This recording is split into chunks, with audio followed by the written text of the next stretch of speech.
Have you ever wondered why people sometimes do large divisions like these or small divisions like these? Well, except for explanations like cost effectiveness or stats from support companies or differences in org per width, there is something else, something more fundamental beneath the surface of pure stats. So I've set up two battles here, one with 36 widths against 18 widths, and one with 36 widths against other 36 widths. Now, if you didn't really know anything about targeting, you would maybe assume that all the attack from one of the attacking divisions is maybe split up equally amongst the enemy divisions, or maybe they pick one target at random. However, neither of these are correct. What actually happens is that their attack is divided amongst enemy divisions based on this formula. Now, let's break it down. First, they can only attack a certain number of divisions at a time. This is also dependent on their own combat width. This is called their engagement width, and is double their own combat width. Meaning it will pick enemy units dependent on their own width, and until they fill up their engagement width. Any additional picks will not be in this pool of enemy divisions that they have picked. Secondly, it will also pick a primary target. This is where most of the attack will be directed. The target is picked amongst the pool selected in the previous step with the following criteria. The first criteria is if it is pierced by our own divisions. In this situation, it's infantry against infantry, so all of them are pierced. Secondly, it's how low the organization of the enemy divisions are. They will pick the division that has the lowest organization. And lastly, it's also how much hardness it has compared to our hard attack, and softness compared to our soft attack. What this effectively means is that your divisions are very likely to pick the same enemy target, especially in smaller battles. In very, very large battles, your divisions usually don't have enough combat width to pick the same pool. It's more likely that they pick the same division in most situations, in most combats, than they are to pick different divisions. Lastly, the attack itself is divided into two parts. It's divided into the coordinated part and an uncoordinated part. Here the formula comes into play. Now the uncoordinated part of this attack is divided equally amongst all of the enemy divisions. And the coordinated part is targeted to only one division, the one that is picked in the last step. Now, how much is coordinated and uncoordinated is dependent on this formula here, and logically speaking, it's also dependent on coordination stat, as well as initiative, which you mostly just get from Signal Company. Now, the formula is fine and all, but what does it actually mean? Well, having a more focused attack could help you by quickly removing enemy divisions from the battle. This means that there are less enemy divisions in the battle that attack you at each moment.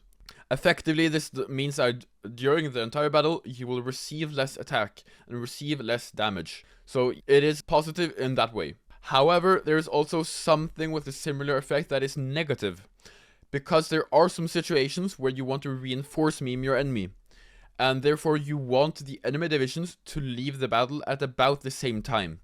And that is easier when they don't leave the battle faster, which you do usually get with coordination. However, this is usually a smaller effect. It's not as important, I just want to mention it so that coordination isn't entirely positive in this manner. But the major point about coordination that I haven't mentioned yet is about critting. Critting is a term for when a division faces more attack than it has defense or breakthrough. This means that some of the attack is unblocked and that the division will take extra damage. The reason why this is important here is because when the attack is more focused on a single division, it will face more attack and therefore more likely to be critted. All unblocked attack, which is what we say when the attack has over the defense, deals 4 times the damage of each blocked attack. This is huge. So when you have smaller divisions, the uncoordinated part of the attack will be the same as large divisions because it's spread equally, but the coordinated part of the attack will be a higher percentage of the division's defense, because we assume here that the stats scale linearly with division size, which is generally true with defense. But again, the point is that the coordinated part will be a higher percentage of the division. Like, you get more attack relative to the division has, because it's a smaller division. So, smaller divisions are more likely to be critted than larger divisions are, because of the size of the division and because of the targeting. Now, let's take a simple example to show this in effect. So, for example, if you have two 40 widths with 100 attack each, and attacking two 40 widths with 200 defense each, if you take it through the formula, you don't get any critting at all. And I'll show the exact value here, just so you can confirm it yourself. Again, it's multiplied by 2 since we're looking at two divisions, attacking two divisions. So we have to account for the attack of the first division and the attack of the second divisions, and that they will target the same enemy division. But now, if we look at two 40 widths with 100 attack each, same situation, but instead they're attacking four 20 widths with 100 defense each, you will see that now the enemy division gets critted. And if we also compare the total damage taken from the first situation with the total damage taken of the second situation, you will see that with smaller combat widths, with smaller divisions, they take more damage. Now, to actually show you how these battles actually work, I can show you that the fact that against these smaller divisions, one of these divisions will, or these divisions will take significantly more damage than in these larger divisions right here. So you see here, in this battle, this division has taken about 25 org damage. These other divisions have also taken about 3 to 5 org damage. Well, in this battle, where it's against 40 widths, this is only taken 15 damage, and this is only taken about 8. So if you sum that up, you will get this same calculation that I've shown previously, where these divisions take less damage than these divisions. Again, if we roll out the entire battle, you will see that these divisions will lose a bit more because of the fact that I have higher org, because they have more divisions. If we go into these two battles, you will see that one of the battles they lose significantly more men and more equipment than in the other one. Again, this is because of targeting, and this is trying to prove my point of how critting works. Now, of course, smaller divisions have these advantages of having more org per width, and of course being able to reinforce more easily since you have more divisions in every battle. But the fact that they get targeted this way, where they're more likely to be critted, they're worse in some situations. And this I have also mentioned in my previous video with tanks and stuff, where you do want larger divisions, because it's very important for your tanks to crit other divisions, but don't get critted themselves.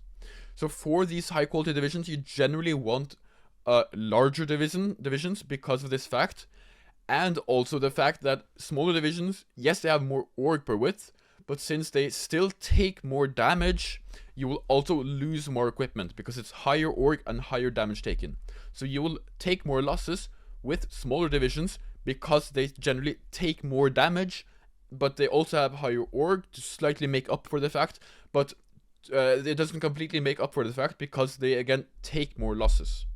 So just to summarize this point again, smaller divisions will, in many situations, again, in pure infantry versus infantry combat, will probably neither side get critted at all. But in many situations where you have these high quality divisions, where you have tanks, where you have special forces, these smaller divisions will be more likely to be critted, and smaller divisions will likely take more damage. Now, this does not mean that smaller divisions are useless. Because again, if you manage to get a ton of attack and org from using smaller divisions, like you will see with like 12 with spam, with support artillery, support rocket artillery, and superior firepower, you get an insane amount of soft attack, which sort of does make up for the fact that they have disadvantage with targeting. Then small divisions could be pretty useful. Another point is that divisions with higher combat width might not get targeted if there are smaller divisions that the division can target. What I mean by this is that when I talked about the pool previously, the pool of selected divisions that the opponent can pick, if none of the enemy divisions have a low enough combat width to fit into that pool, it will pick one at random. But if you mix some of your divisions where you have some large combat width, like for example these 36 with tanks, mixed with smaller divisions like let's say 10 or 12 widths, and your opponent has less than half of the combat width, because again the pool of engagement width is double the combat width, these divisions will never target the bigger divisions unless they are the only divisions in that combat. So basically, it's sort of an advanced strategy, but what you can do, and which is not entirely impossible in mods like 1v1 mods where you have smaller divisions like Commanders in Conflict, then you can have a mix of small width divisions and big divisions, where the big divisions have so high combat width that they will never be targeted by your opponent's divisions. So you can basically make your divisions immune by abusing the fact that the engagement width is double their combat width. Again, this is a slightly advanced strategy, but it's also sort of what you did see. It's not as common anymore, but what you did see with the old meta, where you had a bunch of 10 width spam on, for example, the Soviets, and you had these small 40 width tank, or you had these large 40 width tanks mixed in, where your enemy infantry, which is probably also 10 width, will never be able to target your tanks, but your tanks will be able to target everything perfectly fine. Okay, again, just to prove the point, here I have 12 width divisions attacking, and I have 2 tanks, which are 36 width, and some infantry that are 18 width. I'm just doing 18 width arbitrarily, just to prove that it doesn't matter what width you use. And when I run the time here, you will see that these tanks do not take any damage at all. See, still at 29.5, 29.5. Well, all of the inf has taken at least some org damage. And this is exactly how this targeting mechanic works.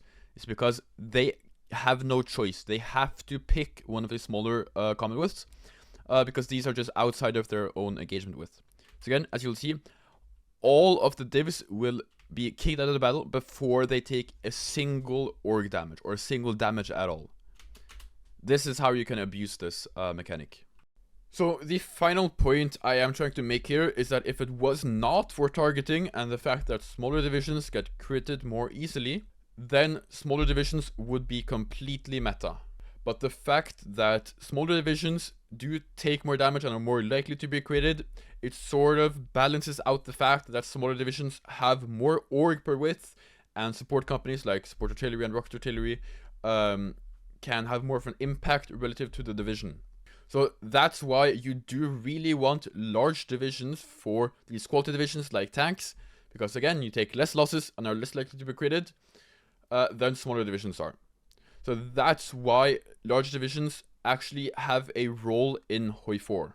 Now, I hope that made sense. This is a complicated topic. If you have any questions, leave them in the comments or ask them on my Discord server, which I have linked in the comments below, or in the description below. Thanks for watching.